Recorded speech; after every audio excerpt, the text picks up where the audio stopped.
Bonjour et bienvenue dans cette nouvelle vidéo GoKinésio. Je suis Audrey Vigourou, kinésiologue installée à Saucé-les-Pins entre Marseille et Martigues. Dans cette vidéo, nous allons parler de la période d'intégration, c'est-à-dire le temps qui s'écoule entre deux séances de kinésiologie. En règle générale, il s'agit de 3 semaines, 1 mois, plus ou moins suivant les personnes. J'aime beaucoup la métaphore de l'oignon pour des séances de kinésiologie.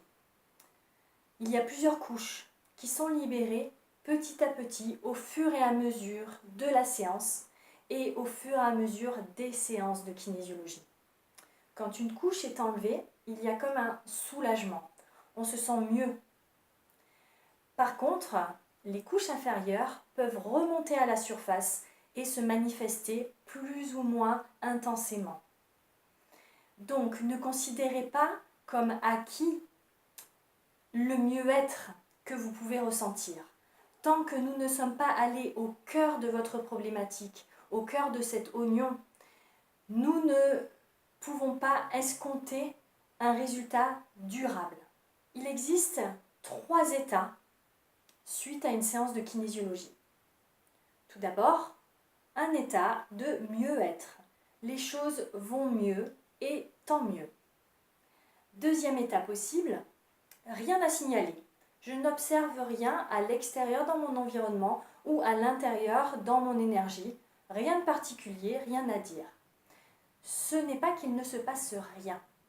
Au niveau inconscient, les choses se mettent en place et le terrain est préparé pour votre prochaine séance.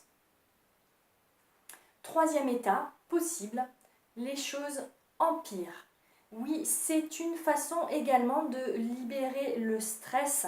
Cela s'appelle entre guillemets la crise de guérison.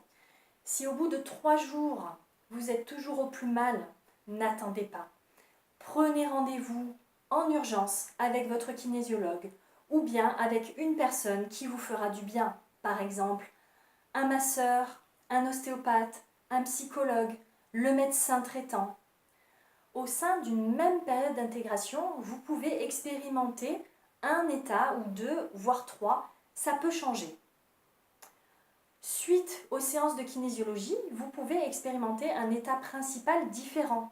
J'ai en tête l'exemple de cette jeune femme qui, après sa première séance, se sentait vraiment bien. Et suite à sa deuxième séance, elle s'attendait à être vraiment bien et elle expérimentait la crise de guérison pas du tout agréable pour elle. Donc elle se disait que ça n'avait pas marché. Attention, ne tirez pas des conclusions hâtives, faites confiance au processus. Chaque séance va vous apporter quelque chose de différent. Ne comparez pas. Une couche de l'oignon, pour reprendre la métaphore, sera libérée plus facilement dans certaines séances et dans d'autres, ce sera plus délicat, plus en profondeur, ce sera une couche plus ardue. Suite à une séance de kinésiologie, prenez soin de vous. Prenez le temps de vous hydrater, de boire de l'eau, de vous reposer. Cela demande beaucoup d'énergie à votre corps, de retrouver l'homéostasie, son équilibre.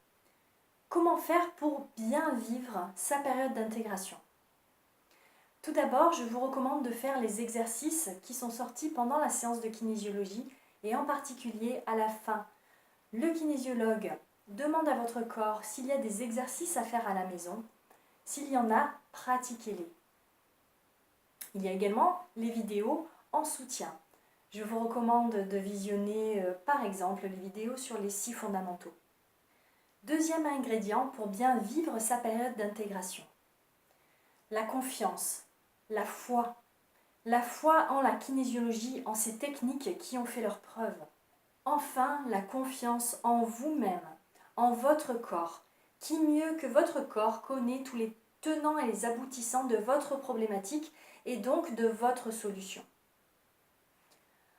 La persévérance, un autre ingrédient essentiel. Ne pensez pas qu'en une seule séance de kinésiologie, un problème de toute une vie peut s'évaporer. Soyons raisonnables. Généralement, 4 séances, une par mois, afin d'arriver au bout d'une problématique. Bien sûr, cela dépend des personnes et cela dépend des objectifs.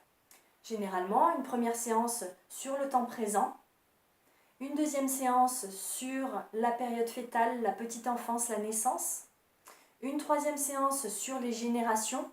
On peut en kinésiologie libérer les traumas hérités de génération en génération. Et enfin, une quatrième séance sur le karmique. Un autre facteur pour bien vivre sa période d'intégration, la patience. J'ai en tête l'exemple d'une femme d'âge mûr qui avait des problèmes de sommeil depuis plus de 10 ans. Lors de sa première séance, nous posons l'objectif qui était de dormir à 2 heures du matin. C'était ce qui l'a pénalisé le plus. Lors de sa deuxième séance, je lui demande, comme à mon accoutumée, qu'avez-vous observé en règle générale et en particulier sur votre objectif? Et elle me répond, je suis déçue, ça n'a pas marché. Je dis, ah bon, est-ce que vous dormez à 2 heures du matin? Elle me dit, ah mais oui, ça oui, je dors à 2 heures du matin, mais j'ai toujours un mauvais sommeil. Je dis, bon, mais très bien, donc nous avançons. Suite à sa deuxième séance, elle m'a envoyé un email pour me dire que son sommeil était vraiment amélioré. Mais n'attendez pas trop de votre première séance, ne mettez pas trop d'attente, soyez patient. Enfin, dernier ingrédient essentiel pour bien vivre sa période d'intégration, l'observation. L'observation de ce qu'il se passe à l'intérieur de vous, dans votre corps, en toute acceptation. Acceptez ce qui se manifeste. Laissez les rênes à votre corps. Il sait comment faire pour libérer le stress lié à votre problématique.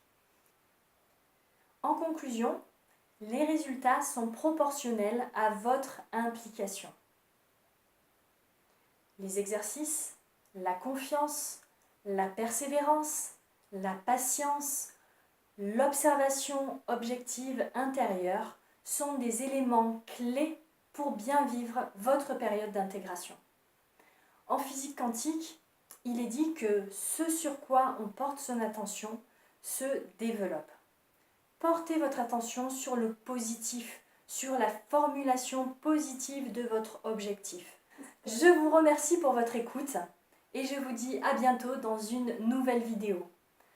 D'ici là, prenez soin de votre corps, de votre cœur et de votre mental. Prenez soin de vous.